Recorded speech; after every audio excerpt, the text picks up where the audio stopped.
Здравствуйте, друзья! В эфире Геоэнергетика Инфо. С вами Радекин Максим. И я, Борис Марцинкевич, всем добрый день. Путин разрешил США вернуться в Россию. Американские компании возвращаются в российские проекты. Россия будет сотрудничать с США в вопросах Арктики. Россия будет работать над совместными проектами на Аляске. Борис Леонидович, вот подобными заголовками усеяны все наши и американские СМИ.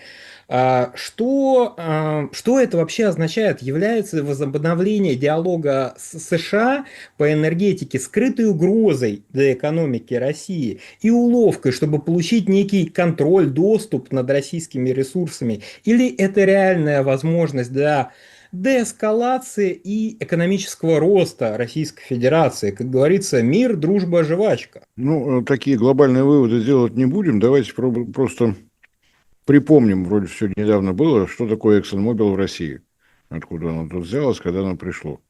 Отбрасываем времена до 91 года, вспоминаем, что было потом. Первое появление – это Сахалин-1 проект. Причем там действовало до 22 года соглашение о разделе продукции. То есть такая вот классика, сохранившаяся с 90-х годов. Во всех остальных проектах был еще один небольшой проект, но это не с ExxonMobil. Совместные предприятия были исключительно с Роснефтью, как ни странно. И было их, мягко бы сказано, весьма немало. Кроме Сахалина, Карморнефтегаз – это такая отдельная история. Версия о том, что Россия для добычи нефти на Арктике предоставит свои уникальные технологии. Она, конечно, хороша, только с реальностью никак не связана. Появилось это в начале десятых годов, и мысль была о том, чтобы разрабатывать именно морские месторождения нефти, причем в Карском море. По названию совершенно очевидно. И отдельная история, как это все выглядело для ExxonMobil, почему сильно сомневаюсь, что они захотят вернуться в Россию. На лето 2014 года планировалось начало работы на восточно-приновоземельских участках. Первый, второй, третий блоки там были выделены. Никто не обращал внимания на происходившее в политике. В это время, напомню, в родную гавань вернулся Крым.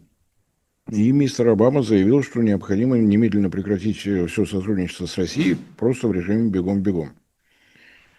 Были обозначены сроки.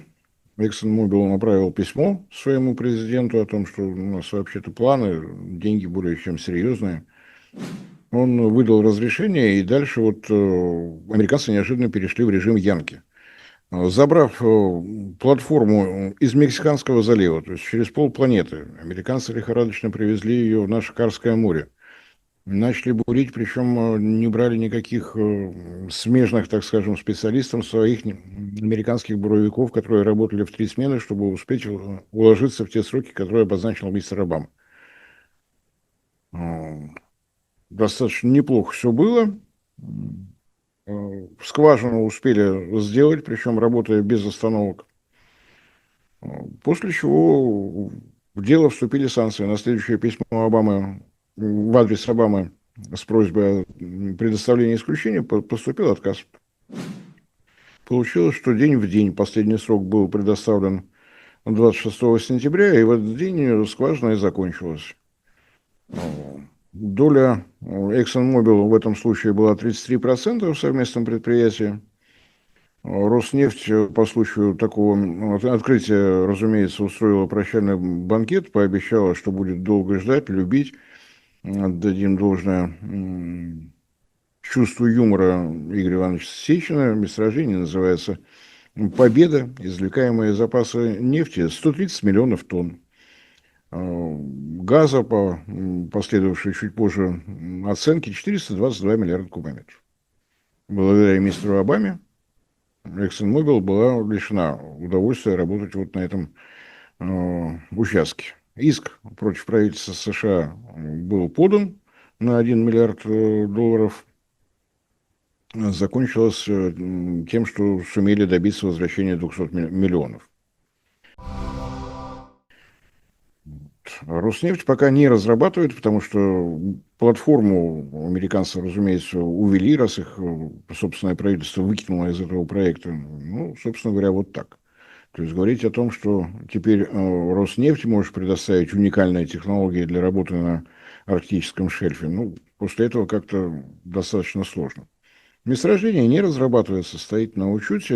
Лицензия там, по-моему, до 2050 года, торопиться некуда. Тем более, что действует соглашение ОПЕК+, и добывать нефть, которая, разумеется, будет заведомо дороже, это надо создавать собственную буровую платформу и так далее, и так далее. В данной обстановке никто не будет. Помимо этого было совместное предприятие Туапсе-Морнефтегаз, Роснефть 2/3 акций, ExxonMobil 33%. Понятно, где это происходило. Черное море, Туапсинский прогиб, так называемый, вели геологоразведку. Соответственно, после крымских санкций ExxonMobil и в данном случае тоже сказал всем всего доброго. Были работы по тризам в Западной Сибири, на Баженовской свите, на Альчимовской свите.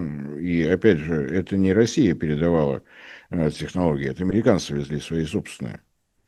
Ну, как-то вот что изменилось за минувшее время? В совместном предприятии по Западной Сибири 51% акций было у Роснефти, 49% у ExxonMobil. То есть вот после того успеха, который они достигли в 1995 году, когда, как известно, Россией руководил человек с инициалами ЕБН, больше они таких достижений не добивались. Да, собственно говоря, были согласны работать вполне в разумных условиях. Под разработку арктических проектов был создан исследовательско-проектный центр, Arctic Research Center в Москве. Тоже было прекращено. В 2018 году какие-то попытки реанимировать были, но, опять же, правительство США сделать этого не дало. Ну, как бы вроде бы и все. Был еще проект строительства завода по сжижению газа на Сахалине, на базе Сахалин-1. Но опять все было прервано, ничего не состоялось. Ну и последнее тихое такое участие, я так понимаю, пока мистер Трамп не заметил, в Каспийском трубопроводном консорциуме доли есть. Доли есть, они достаточно аккуратно укрыты, так, чтобы в лоб нельзя этого было сделать. Ну, вот, собственно говоря, и все. Свои потери за, ну, по случаю выхода из Сахалина-1 ExxonMobil оценила в 4,6 миллиарда долларов. Так получилось. Соответственно, мы тоже обозначили свои убытки, поскольку оператором была именно американская компания, она перестала добывать, у нас там была достаточно долгая пауза. Добывается там нефть марки «Сокол», она выше брента, легкая, малосернистая, вот несколько месяцев мы ее не могли добыть. Указ президента о том, чтобы компания-оператор перешла в российскую юрисдикцию, был. Выполнили остальные участники. Там среди акционеров была японская компания и индийская государственная. Они на месте попросили перерегистрировать, они перерегистрировали. Япония при этом говорит, что она придерживается всех антироссийских санкций, но имеет исключение. К каким санкциям в таком случае она имеет отношение? СПГ с Сахалина, да, нефть с Сахалина, да, СПГ с Ямал-СПГ, да, СПГ, судя по всему, еще и с Арктик-СПГ, да, но Япония участвует в антироссийских санкциях, тех, которые ввела Большая Семерка. Большая Семерка – это США и ее маленькая шестерка. Ну вот, собственно говоря, после всего этого поверить, что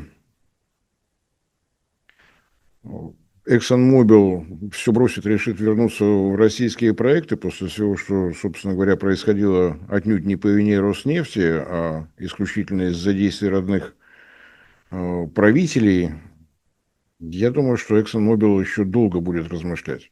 То есть ее оценка потери из-за того, что из-за политических причин она вынуждена была выйти из тех проектов, подходит где-то к 6 миллиардам долларов. Понятно, что никто их не вернет. Один иск они уже выставляли, из миллиарда получили 200 миллионов. Ну, так что вот эти мечты о том, что ExxonMobil вернется, ну, может быть, для выпускников американских вузов, я же не сказал сейчас Кирилл Дмитриев, правда? Не сказал. Я молодец, я очень корректен. Мечтать можно, можно уважать Альма-Матер, можно уважать государство, которое такой замечательный университет сделал, помнить о своей работе в Goldman Sachs, но соответствовать тому, что в реалиях происходит. Ну, нанесло ли это большой вред России? Ну, на мой взгляд, сказать это нельзя. Что касается месторождения Победы, его не разрабатывают, ну, грубо говоря, придерживают до более тяжелых времен или до того момента, пока мы не освоим технологии, которые позволят сделать более рентабельными добычу. Роснефть сейчас сосредоточена на проекте «Восток-Ойл». Поверить в то, что американские компании пригласят участвовать российские компании в разработке на Аляске, ну, это какая-то ненаучная фантастика, потому что все технологии для этого имеются. Зачем какой-то дополнительная компания, что может принести та же Роснефть или Лукойл? У нас у всех крупных компаний есть опыт работы в Арктике, но удивить нам, американцев, просто нечем. Так что, на мой взгляд, для каких-то политических дискуссий, может быть, все это интересно, но если стоять ногами на земле, то это перспектива, как бы помягче сказать, то ли среднесрочная, то ли долгосрочная. В общем, лет через 10 может быть когда-нибудь.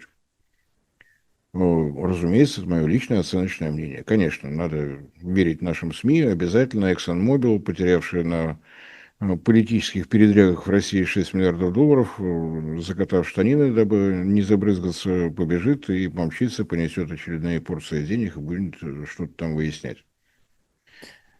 Такое вот у меня впечатление. Борис Леонидович, а есть какие-то вот предпосылки там по технологиям, политические, да, ну, несмотря на такой печальный опыт ExxonMobil, да, вхождение в долевое партнерство для разработки чего-то в России. Ведь, например, в Казахстане они вошли в партнерство, и их оттуда санными тряпками не выгонишь. Может, они в России также хотят? Ну, против Казахстана никто пока никаких санкций не вводил. Почему говорю пока? Потому что от нынешнего руководства Соединенных Штатов можно ждать чего угодно, причем 5 раз в день. Ну, пока, кроме повышения пошлин на товары из Казахстана, ничего антиказахстанского не было. Причем эти санкции, да, они там введены, но есть исключения для минералов, имеющих критическое значение, куда попадает, собственно говоря, все то, что и импортируется. 95% поставок из Казахстана в Соединенные Штаты – это нефть.